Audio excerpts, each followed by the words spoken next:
What kind of person lies about being a VIP just for a free coffee? The question hung in the air like the bitter aroma of roasted beans at Brew and Bliss, a cozy cafe nestled in the heart of a bustling city. Karen strutted through the glass doors, her heels clicking with purpose, her oversized sunglasses perched like a crown. She was a regular, but not the kind anyone remembered fondly. Her voice, sharp and demanding, cut through the morning chatter as she approached the counter. "I'm on the VIP list," she declared, flipping her hair with a practiced flourish. "I get a free latte. Make it quick." The barista, Mia, barely 22, with a nose ring and a knack for spotting nonsense, raised an eyebrow. She'd seen Karen before. Same order, same attitude, no VIP status. The cafe was alive with its usual rhythm. The hiss of the espresso machine, the clink of ceramic mugs, the soft hum of conversation. But today, something felt different. Karen's claim wasn't just bold, it was a spark, and Mia was about to ignite it. The morning rush was in full swing, and a line behind Karen stretched to the door. She stood tall, clutching her designer purse, her lips pursed in a way that screamed entitlement. Mia tapped the tablet screen, scrolling through the VIP list with deliberate slowness. She said, her voice calm but laced with a challenge. "I don't see your name here, Karen." The woman's face twitched, a crack in her polished facade. "Check again," Karen snapped, leaning over the counter, her voice rising. "I'm in the system. I'm a priority customer."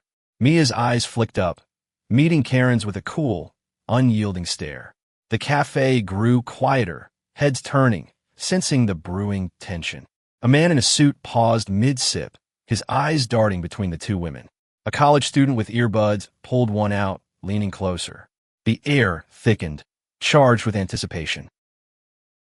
Karen doubled down, her voice climbing an octave. "I've been coming here for years. I know the owner.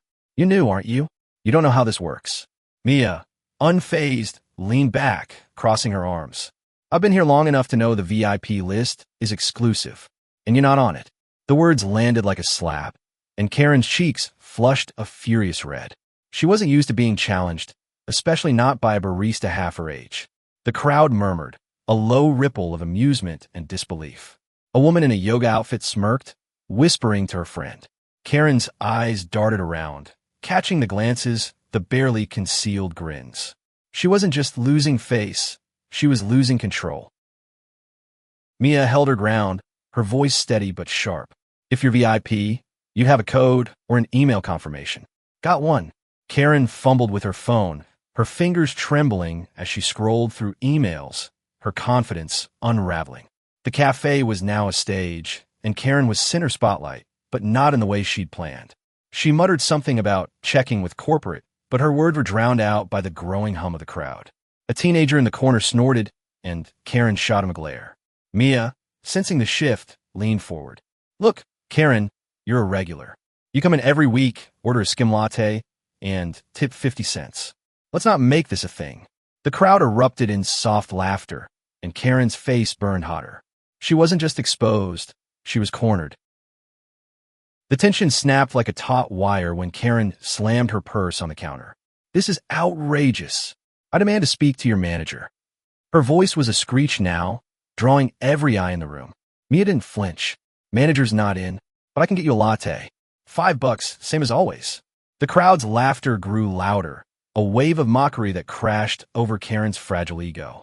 She stood frozen, her hands clenched, her carefully curated image crumbling. The cafe, once a backdrop to her daily performance, had turned against her. And Mia? Mia was just getting started. The standoff was electric, the kind of moment that could tip either way, escalation or retreat. Karen's eyes narrowed, calculating her next move. She wasn't one to back down, not when she'd come this far.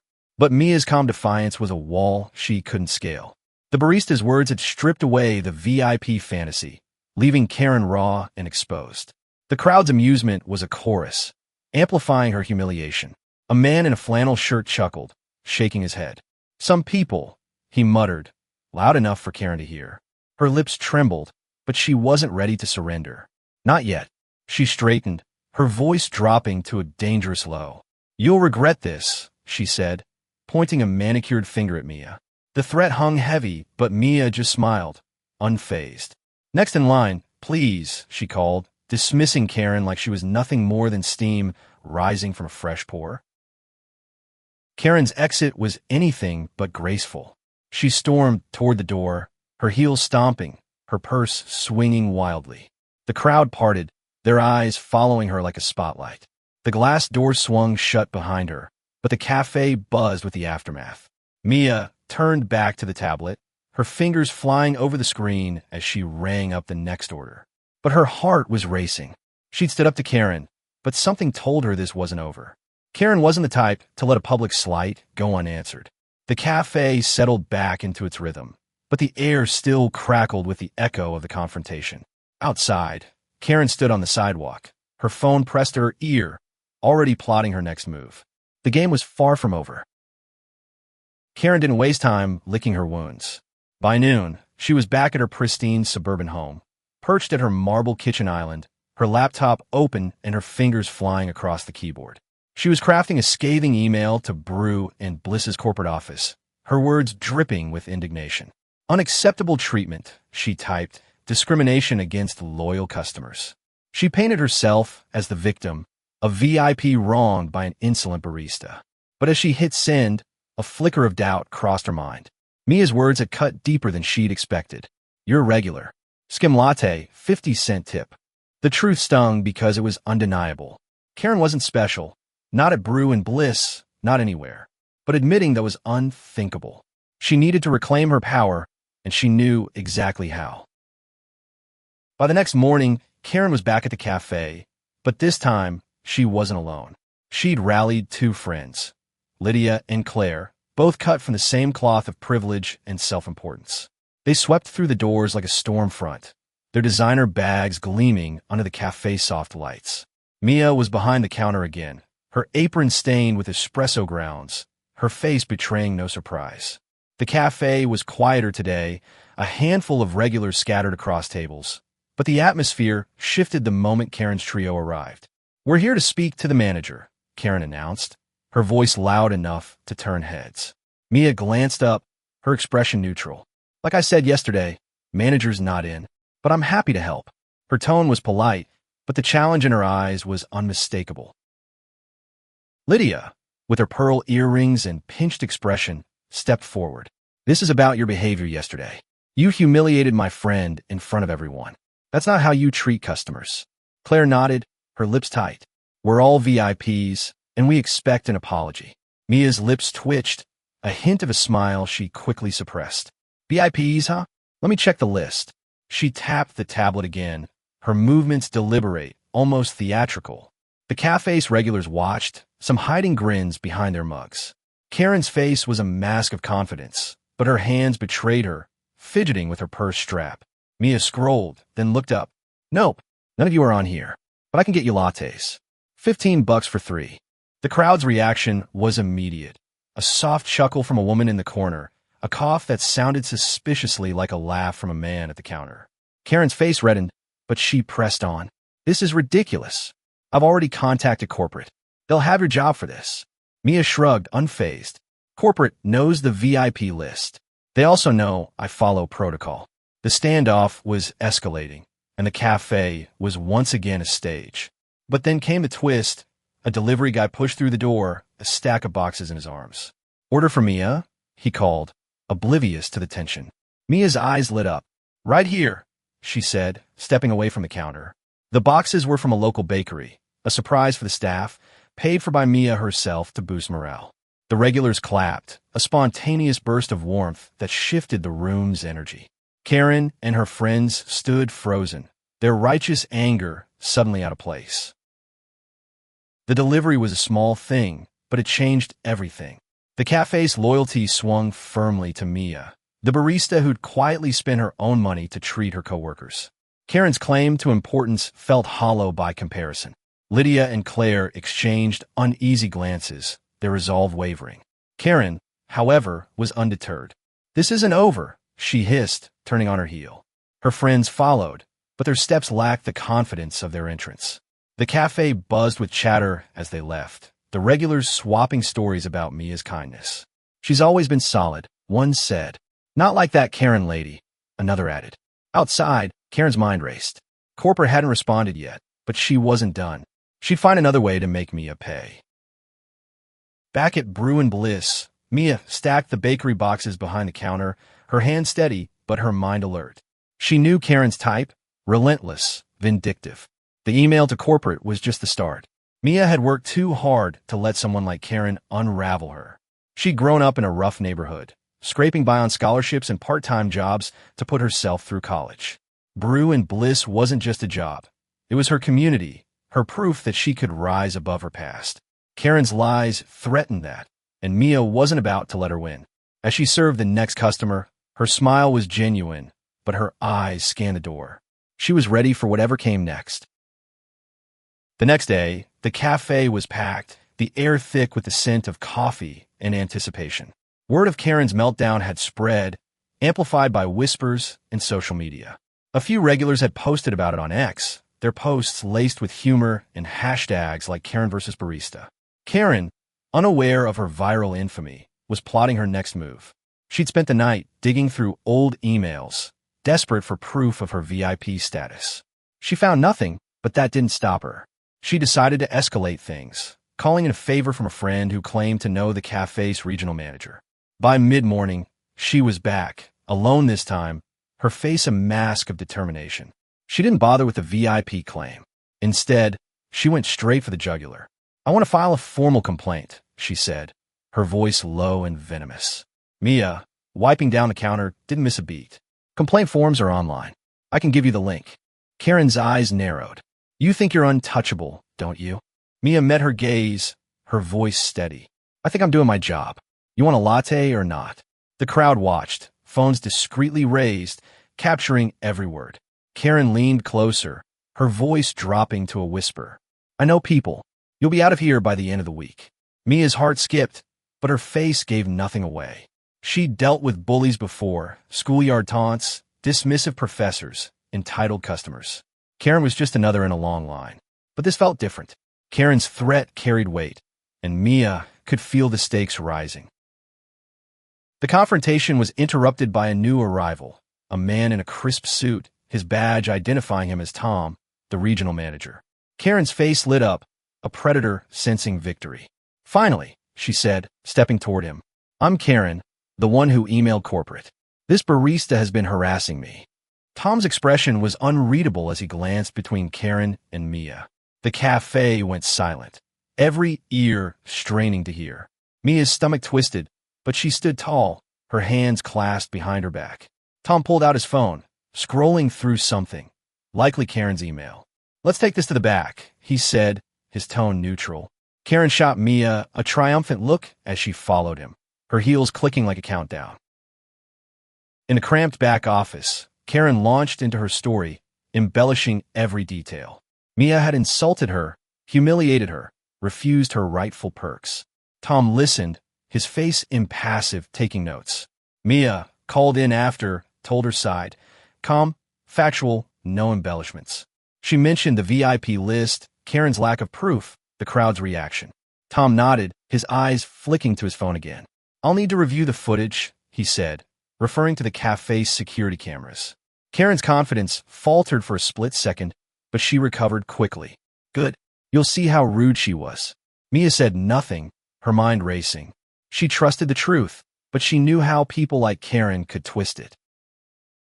The twist came when Tom returned to the front, his expression grim. He didn't address Karen directly, but turned to Mia. "You followed protocol. The VIP list is clear, and you didn't break any rules." Karen's mouth fell open, her victory slipping away. "But the footage," she started. Tom cut her off. "The footage shows you escalating, not Mia. In your email to corporate, it's full of inaccuracies." The cafe, still watching, erupted in murmurs. Karen's face drained of color. She'd miscalculated, assuming her connections and complaints would be enough. But Tom wasn't done. "We value our staff, and Mia's been exemplary. You, on the other hand, have a history of complaints here. This stops now." Karen's world tilted. The crowd's eyes were on her, their phones still recording. She'd come to take down Mia, but instead, she was the one exposed. The regulars, once her audience, now saw her for what she was, a woman chasing clout at the expense of others. She stammered, searching for words, but none came. Tom gestured to the door. "I suggest you find another cafe." The words were polite, but final. Karen's shoulders slumped, her bravado gone. She walked out, the doors chime a mocking farewell. Mia exhaled, her hands trembling slightly. She'd won this round, but the victory felt fragile. Karen's kind didn't give up easily. Karen's defeat should have been the end, but it wasn't. She retreated to her car, her hands shaking as she gripped the steering wheel. The cafe's rejection burned, but it was the public humiliation that cut deepest. She'd been mocked, recorded, exposed as a fraud. Her phone buzzed with notifications, ex-posts tagging her, memes of her meltdown spreading like wildfire. She scrolled through them, her face a mask of fury and shame. One post from an anonymous regular read, "Karen thought she was VIP, but she's just VI painful." The comments were brutal, a digital pylon that stripped away her carefully curated image. She wasn't just a regular, she was a joke. At home, Karen's world began to unravel. Her friends, Lydia and Claire, distanced themselves, their texts going unanswered. They'd been embarrassed by association, their own reputations tainted by Karen's spectacle. Her husband, usually indifferent to her antics, noticed the tension. "What's going on with you in that coffee shop?" he asked, his tone more curious than concerned. Karen brushed it off, but the question lingered. She'd always prided herself on being someone important, someone noticed. But Brew and Bliss had shown her a truth she couldn't escape. She was ordinary, and no amount of bluster could change that. Desperate to reclaim her narrative, Karen turned to social media. She posted a long, emotional rant on X, painting herself as a victim of a cruel barista and a heartless corporation. She expected sympathy, support, a wave of outrage on her behalf. Instead, the comments were merciless. "You lied about being VIP for a $5 latte? Girl, buy." One read. Another, "Maybe tip more than 50 cents next time." The internet, her supposed ally, had turned on her. Her post backfired, drawing more attention to her lies. By evening, local news blogs had picked up the story, dubbing her Latte Karen. The nickname stung, a permanent scar on her ego. Meanwhile, Mia was navigating her own fallout. The confrontation had made her a hero among the regulars, but it came at a cost. She was exhausted, her nerves frayed from the constant tension. Her coworkers rallied around her, sharing the bakery treats she'd bought, but she couldn't shake the feeling that Karen wasn't done. Late that night, she got a call from Tom. "Corporate's aware of the situation," he said. "They're impressed with how you handled it, but Karen's filed another complaint. She's claiming defamation." Mia's heart sank. Defamation? It was absurd, but she knew how far people like Karen would go. She hung up, staring at the ceiling, wondering if standing up for herself had been worth it. The next morning, the cafe was quieter, the viral storm still lingering in the air. Mia worked the counter, her smile a little forced. A regular, an older woman named Ellen, slid a $5 bill across the counter. "For you, not the tip jar," she said. "You stood up to that nonsense. We're proud of you." Mia's eyes stung, but she nodded, pocketing the bill. It wasn't about the money. It was about the community she'd built, the people who saw her for who she was. But as the day wore on, a new email arrived from corporate. Karen had escalated her complaint, now demanding a public apology and Mia's termination. The fight wasn't over, and Mia felt the weight of it pressing down. Karen, meanwhile, was spiraling. Her social media rant had only deepened her humiliation, and her friend's silence was deafening. She sat at her kitchen island, staring at her laptop, the screen filled with notifications she couldn't bring herself to read. The Latte Karen label was everywhere, a brand she couldn't shake. For the first time, she questioned herself. Had she gone too far? Was a free latte worth this? The answer was obvious, but admitting it meant dismantling the persona she'd built over years. She wasn't ready for that. Not yet. The cafe became a battleground of sorts, though the war was now digital and bureaucratic. Karen's latest complaint had reached corporate's higher-ups, and they scheduled a meeting to address it. Mia was called in, her stomach churning as she sat across from Tom and a corporate representative named Sarah. The room was sterile, the air heavy with the weight of procedure. Sarah, a no-nonsense woman with sharp eyes, laid out the situation. "Karen's claiming you publicly humiliated her and damaged her reputation. She's threatening legal action." Mia's heart pounded, but she kept her voice steady. I didn't humiliate her. I followed protocol. She lied about being VIP, and I called her out. The customer saw it, not me. Sarah nodded, jotting notes. We've reviewed the footage and the VIP list. You're in the clear, but we need to de-escalate. De-escalation meant a public statement. A carefully worded post on the cafe's X account clarifying that no VIP status was found for Karen and that staff followed protocol. It was neutral, professional, but it didn't satisfy Karen. She wanted blood, Mia's job, an apology, validation of her importance. When the post went live, it reignited the online firestorm.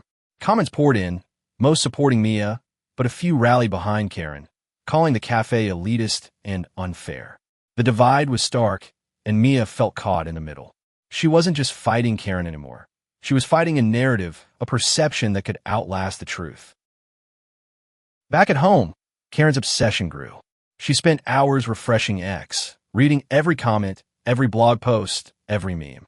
Latte Karen was trending locally, and she couldn't escape it.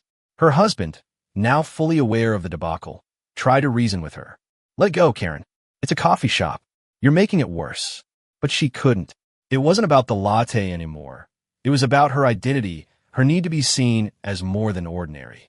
She drafted another email to corporate, this time hinting at a lawsuit. She didn't have the resources to follow through, but the threat felt like power, a way to claw back control. Mia, meanwhile, was finding her own strength.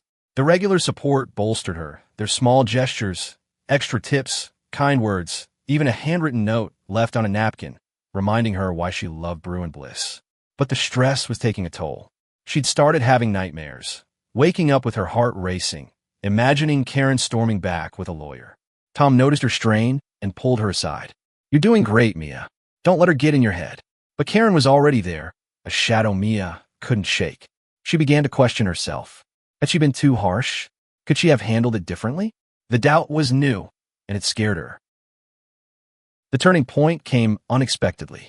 A local journalist, intrigued by the viral story, reached out to Mia for an interview. At first, she hesitated, wary of fueling the fire. But Ellen, the older regular, convinced her. Tell your story, Mia. You're not the villain here. The interview was published online, a short piece that highlighted Mia's hard work, her kindness, her roots.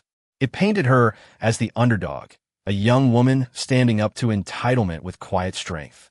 The response was overwhelming. Hundreds of comments, shares, even messages from strangers offering support. Mia read them late at night, tears in her eyes. She wasn't alone. Karen saw the article too, and it broke something in her. The narrative had shifted, and she was no longer the victim. She was the antagonist, the punchline. Her emails to corporate went unanswered, her threats hollow. Her friends, once her allies, had vanished. Even her husband's patience was wearing thin. She sat alone, staring at the article, Mia's face smiling softly on the screen. For the first time, Karen saw herself through others' eyes, a woman chasing validation in all the wrong places. The realization was crushing, but it was also a crack in her armor, a chance to change. The cafe returned to its rhythm, but the scars of the conflict lingered. Mia was more cautious now, her eyes scanning the door each time it chimed. The regulars, however, were her shield, their loyalty fiercer than ever. They'd started a small campaign on X, using Support Mia to share stories of her kindness. How she'd memorized their orders, slipped extra pastries to kids, stayed late to help a coworker. The hashtag gained traction, turning Mia into a local hero. Bruin Bliss saw a surge in customers, many drawn by the story, eager to support a place that stood up to entitlement. The cafe's X account pinned a photo of Mia, smiling behind the counter, with the caption, "Our staff is our heart. Thank you for choosing us." Karen, meanwhile, was unraveling. The article had stripped away her last offenses, and the online mockery was relentless. She deleted her X account, unable to stomach the comments. Her kitchen island, once a command center for her complaints, felt like a prison. She avoided Bruin Bliss, driving miles out of her way to a different cafe. But even there, she felt eyes on her, as if Latte Karen was tattooed on her forehead. Her husband tried to help, suggesting therapy, but Karen brushed it off. She wasn't ready to face herself, not fully. But late at night, alone with her thoughts, she began to question her choices. Why had she fought so hard for something so small? What was she really chasing? Mia's life, too, was changing. The interview had caught the attention of a local nonprofit, which offered her a part-time role mentoring young women from tough backgrounds. It was a chance to give back, to use her story to inspire others. She accepted, balancing it with her shifts at Brew and Bliss. The work was exhausting but fulfilling, a reminder that she was more than a barista. She was a fighter, a survivor. Her coworkers threw a small party to celebrate, complete with the bakery treats she'd once bought for them. As they laughed and shared stories, Mia felt a weight lift. She'd faced Karen and won, not by sinking to her level, but by staying true to herself. Karen's final attempt at redemption came quietly. She drafted an apology email to Mia, her fingers hesitating over each word. "I was wrong," she wrote. "I let my ego get the better of me. You didn't deserve that." She didn't send it. Not yet. The words felt raw, too honest for the woman she'd been. But writing them was a start, a step toward dismantling the persona she'd clung to. She began to notice small things. Her husband's quiet support, the way her neighbors smiled when she passed. Maybe she didn't need to be a VIP to matter. Maybe being human was enough.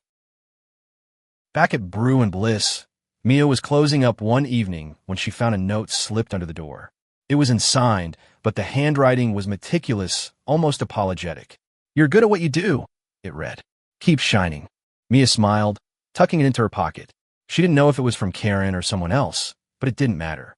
The cafe was her home, its people her family. She locked the door, the chime echoing in the quiet night, and walked home under the stars, her steps light with purpose. The story of Karen and Mia became a kind of legend at Brew and Bliss, a tale told to new baristas as a lesson in standing firm. Mia thrived, her new mentoring role giving her a platform to share her strength. She didn't talk about Karen much, but when she did, it was with a quiet compassion. She wanted to feel important, Mia would say. "We all do sometimes." Her words carried no malice, only understanding. The cafe flourished, its community tighter than ever, a testament to the power of authenticity over pretense. Mia's name became synonymous with resilience, her story a beacon for those fighting their own battles. Karen's journey was slower, more private. She never returned to Brew and Bliss, but she started making changes, small ones like tipping generously, listening more, demanding less. The Latte Karen label faded over time, replaced by a quieter version of herself. She sent the apology email to Mia months later and signed a final release of the weight she'd carried. She didn't expect a response, and she didn't get one, but that was okay. The act of writing it had freed her, letting her step into a life less defined by ego. The cafe's regulars never forgot the showdown, but they didn't dwell on it either. They came for the coffee, the warmth, the sense of belonging Mia and her team created. The ex-posts and memes faded, replaced by new stories, new hashtags. But the lesson lingered. Truth has a way of rising, like steam from a perfectly pulled espresso shot. Mia, now a mentor and a barista, carried that truth with her, a quiet strength that inspired everyone she met. Karen, in her own way, was learning it too. And in the end, that was enough.